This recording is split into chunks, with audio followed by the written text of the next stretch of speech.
بسم اللہ الرحمن الرحیم والصلاة والسلام علی رسول اللہ وعلی آلہ وصحبہ اجمعین۔ خدا ناظرین و سامعین کرام، السلام علیکم ورحمۃ اللہ وبرکاتہ۔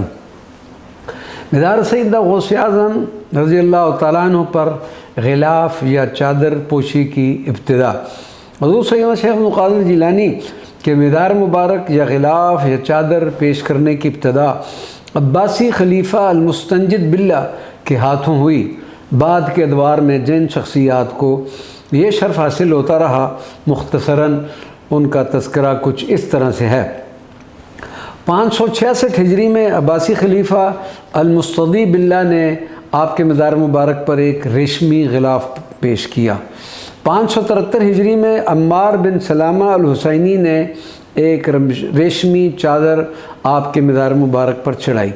603 ہجری میں قاضی بغداد الشیخ حماد الدین القاسم نے حضور غوث پاک رضی اللہ تعالیٰ عنہ کے پوتے الشیخ نصر بن عبد الرزاق بن الشیخ عبد القادر جیلانی کی موجودگی میں سبز ریشمی غلاف پیش کیا۔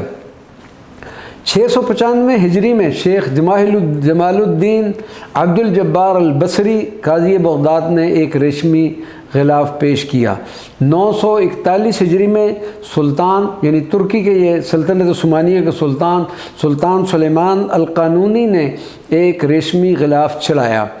1048 ہجری میں سلطان مراد نے مزار مبارک پر ایک ریشمی غلاف پیش کیا۔ 1233 ہجری میں السیدہ عاتقہ بنت السید علی النقیب نے ایک نہایت قیمتی غلاف پیش کیا۔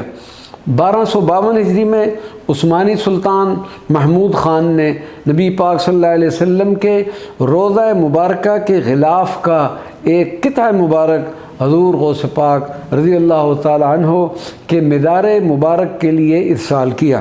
1302 ہجری میں بر صغیر کے علماء اور تاجر حضرات نے سبز ریشمی غلاف جس پر قرآنی آیات لکھی ہوئی تھیں مزار مبارک پر پیش کیا۔ 1320 ہجری میں ہندوستان سے ایک ریشمی غلاف ارسال کیا گیا جو متولی اور سجادہ نشین السید عبد الرحمن افندی المہد نے پیش کیا۔ 1347 ہجری میں ہندوستان سے ایک ریشمی غلاف ارسال کیا گیا جس کو ایک عظیم اور پروقار تقریب میں سجادہ نشین سید محمود حسام الدین گیلانی کی موجودگی میں آپ کے مزار مبارک پر پیش کیا گیا۔ اسی طرح عزت مآب الشیخ عبد القدیر البدایونی مفتی حیدرآباد دکن ہر سال مزار غوث کے لیے اپنی طرف سے چادر ارسال فرمایا کرتے تھے۔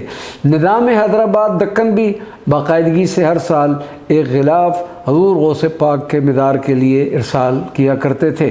8 اپریل 1955 کو حکومت پاکستان کی طرف سے علماء کے ایک وفد نے جس کی قیادت حضرت مولانا حامد البدایونی فرما رہے تھے، نماز جمعہ کے بعد ایک خصوصی تقریب میں مزار مبارک پر غلاف مبارک کا نذرانہ پیش کیا۔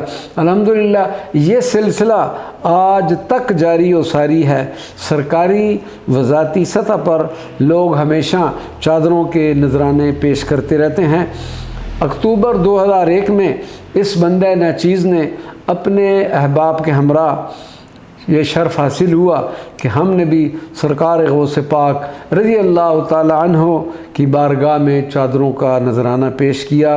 اللہ تبارک و تعالی ان ہماری چادروں اور جملہ چادروں اور غلاف جو پیش ہوئے جو پیش ہوتے رہیں گے ان سب کو قبول و منظور فرمائے۔ وما علینا الا البلاغ المبین۔